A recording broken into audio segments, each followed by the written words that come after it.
Lecture में हम देखेंगे इंट्रोडक्शन टू द न्यूट्रिशन का थर्ड पार्ट। इसके अंदर टॉपिक कवर करेंगे हम food habits and custom. Food habits means food की जो आदतें होती है, या फिर कस्टम्स। कस्टम्स का मीनिंग होता है प्रथाएं।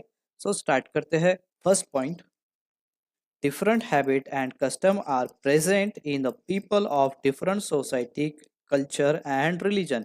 इसका मतलब होता है different habit and custom present होते हैं किसमें? डिफरेंट सोसाइटी के लोगों में, डिफरेंट कल्चर के लोगों में, डिफरेंट रिलीजन के लोगों में। जैसे कि हर रिलीजन में या डिफरेंट कल्चर में या सोसाइटी में सब सेम फूड नहीं खाते।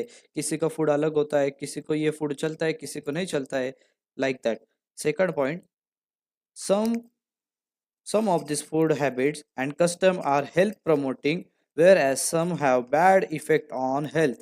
So इसका मीनिंग होता है some of the food habits and custom, कुछ फूड हैबिट्स और कस्टम हेल्थ प्रमोटिंग होती है जिससे कि हेल्थ अपनी इम्प्रूव होती है, अच्छी होती है। वैसे ही कुछ फूड हैबिट्स उनका इफेक्ट बैड होता है अपनी हेल्थ के ऊपर। First point A, health promoting food habits and custom. जैसे कि हमने अभी देखा, कुछ हैबिट्स होती है जो कि हेल्थ प्रमोट करती है, और कुछ हैबिट्स होती है जिसके वजह से हमारी बैड हेल्थ के ऊपर बैड इम्पैक्ट होता है। सो यहाँ पर हम क्या देखेंगे? First, health promoting food habits and custom, जिससे कि हमारी हेल्थ इंप्रूव होगी, वो हम देखेंगे इसमें।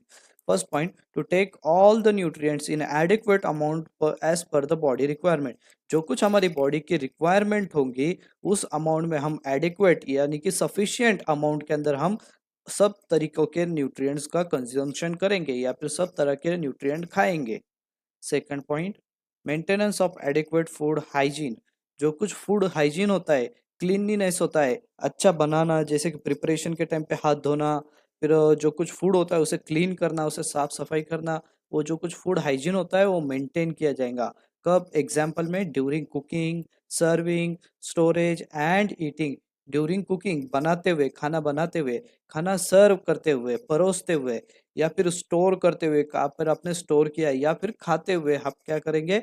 मेंटेन करेंगे adequate food hygiene. Okay. Third point, avoid to take high fatty and spicy diet. तो हम यहाँ पे क्या दिख रहे हैं? जो कुछ हाईली फैटी फूड होते हैं, जैसे कि ऑयली फूड हो गए या फिर स्पाइसी फूड हो गए, उसे हम क्या करेंगे? अवॉइड करेंगे। क्यों अवॉइड करेंगे? टू हेल्थ प्रमोट होने के लिए। ओके, ये हैबिट होनी चाहिए हमारी ऐसी। आगे next point, to take fluid in adequate amount. जो कुछ फ्लूइड होते हैं जैसे कि वाटर होते हैं, हमें एडिक्वेट अमाउंट में डेली वाटर कंजम्पशन करना चाहिए। क्यों करना चाहिए? हमारी बॉडी को ऑलवेज हाइड्रेट रखने के लिए। Next point, to avoid intake of adulterate food. इसका मतलब होता है, अडल्ट्रेट का मतलब होता है कुछ भी भेसड़ हुआ हुआ या फिर कुछ मिक्स किया हुआ। जिसके मतलब जैसे कि कोई फूड है उसके अंदर आप कोई एक्स्ट्रा चीज ऐड ऑन कर रहे हो, जो कुछ खराब चीजें ऐड ऑन कर रहे हो, उसे कहते हैं फूड अडल्ट्रेंट। एग्जाम्पल, जिस इसका बेस्ट एग्जाम्पल है, अगर आप मिल्क के अंदर पानी डाल देते हो तो वो क्या हो गया? फूड अडल्ट्रेशन हो गया। तो वो क्या करना चाहिए? ऐसे चीज़ों से हमें अवॉइड करना चाहिए, या फिर वो इंटेक करने या खाने पीने से अवॉइड करना चाहिए। Next point, to feed the infant breast milk only up to 6 months. इसका मतलब होता है जो कुछ न्यूबॉर्न बेबी होता है उसे 6 मंथ तक कोई अदर फूड ना देते हुए बस ब्रेस्ट मिल्क या फिर मदर का मिल्क ही देना चाहिए।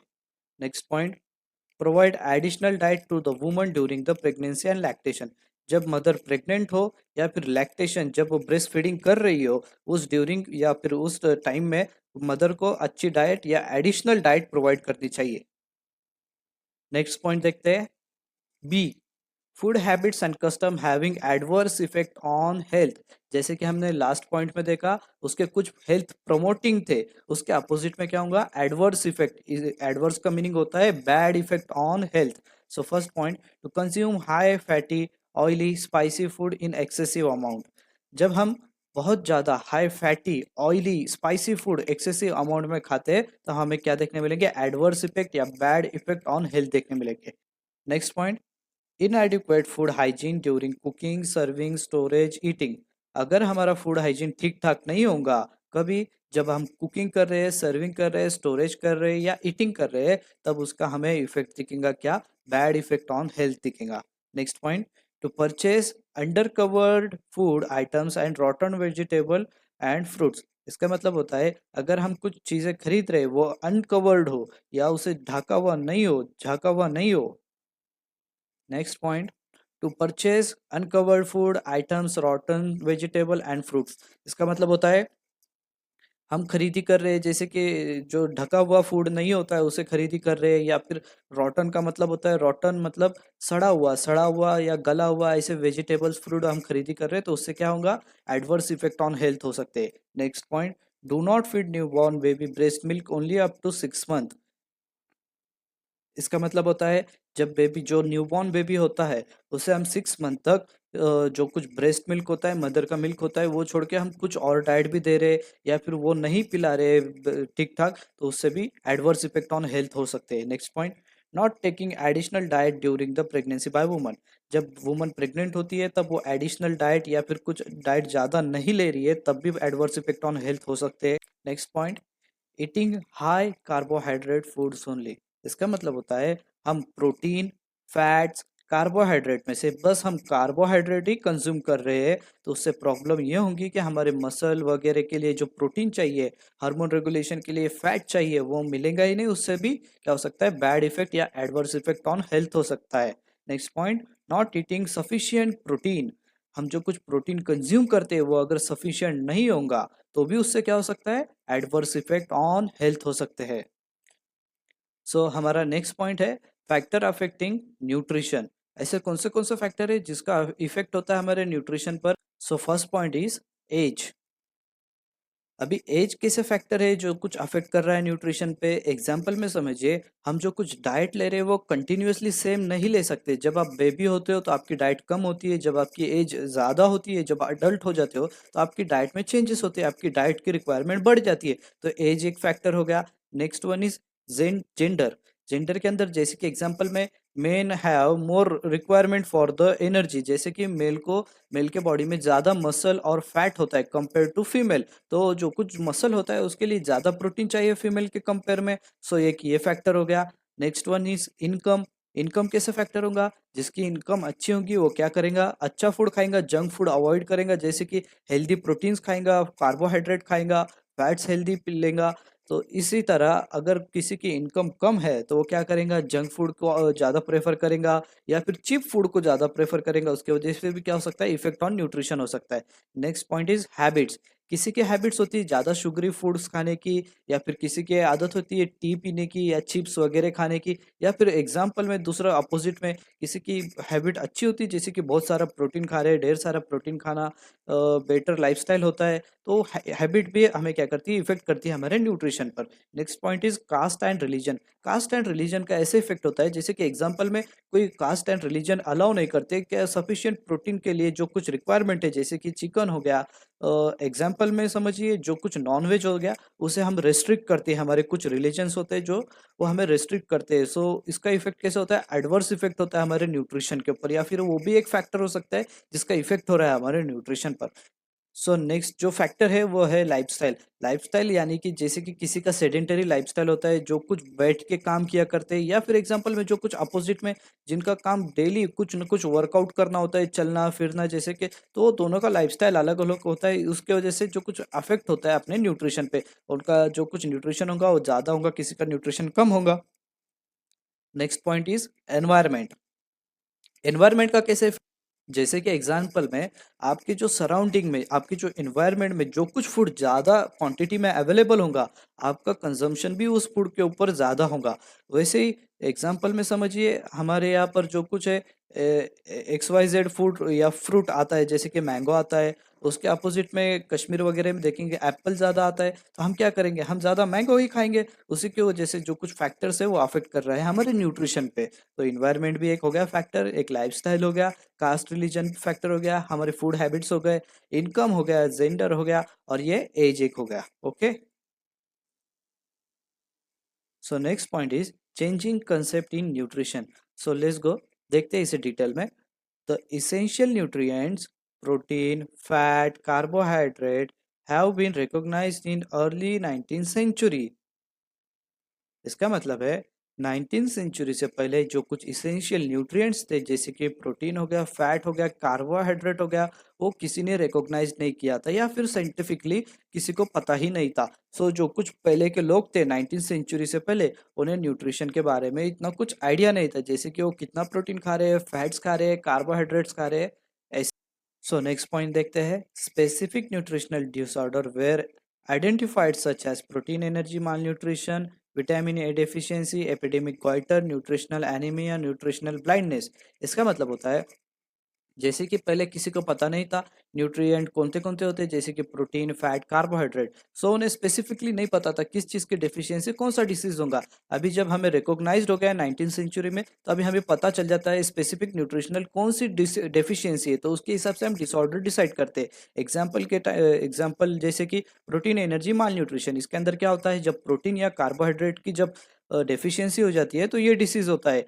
तो उसके बाद देखते हैं जैसे कि विटामिन ए डेफिशिएंसी के अंदर जब विटामिन ए की कमी हो जाती है तो हमें जैसे कि नाइट ब्लाइंडनेस हो जाता है, ज़ेरोप्थेल्मिया हो जाता है, बाइट और स्पॉट्स हो जाते हैं। ऐसे बहुत अलग-अलग टाइप के जो कुछ डिसऑर्डर्स है या डिसीजेस है वो देखने के मिलते हैं। Next one is epidemic goitre, जैसे कि हमारे थायराइड ग्लैंड के लिए जो कुछ आयोडीन की रिक्वायरमेंट है उसकी कमतरता हो गई या ज़्यादा हो गया, गॉइटर और ग्रेव डिसीज देखने के लिए मिलता है। Next one is nutritional anaemia, जब हमारे ब्लड के अंदर जो कुछ हीमोग्लोबिन्स होते हैं उसकी कमी हो जाए,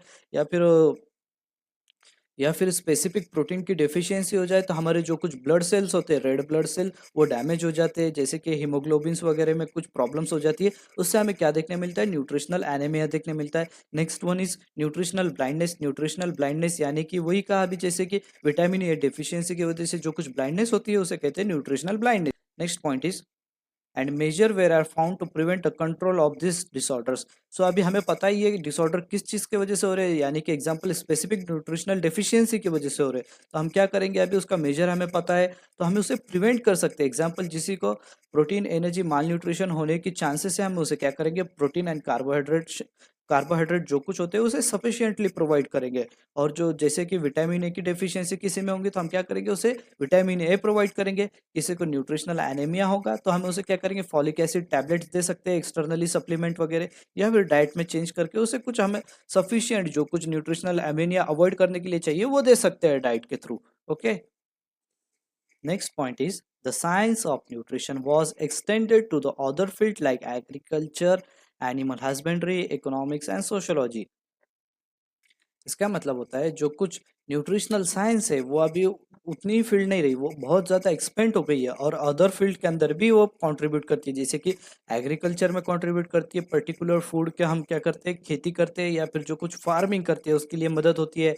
एनिमल हस्बेंड्री, जैसे कि पोल्ट्री फार्म हो गया, फिशरी हो गया। फिर उसके बाद इकोनॉमिक्स के अंदर हेल्प करती है, कौन से फूड की क्या प्राइजेस वगैरह होंगी। और सोशोलॉजी में भी इसका बहुत बड़ा कंट्रीब्यूशन है। सो next point is this lead to green revaluation and white revaluation and increase the food production। इसका मतलब होता है जब जो कुछ हमने चेंजिंग कंसेप्ट इन न्यूट्रिशन हो गया सब कुछ, तो हमारे इंडिया में हमें क्या देखने के लिए मिला, ग्रीन रिवॉल्यूशन।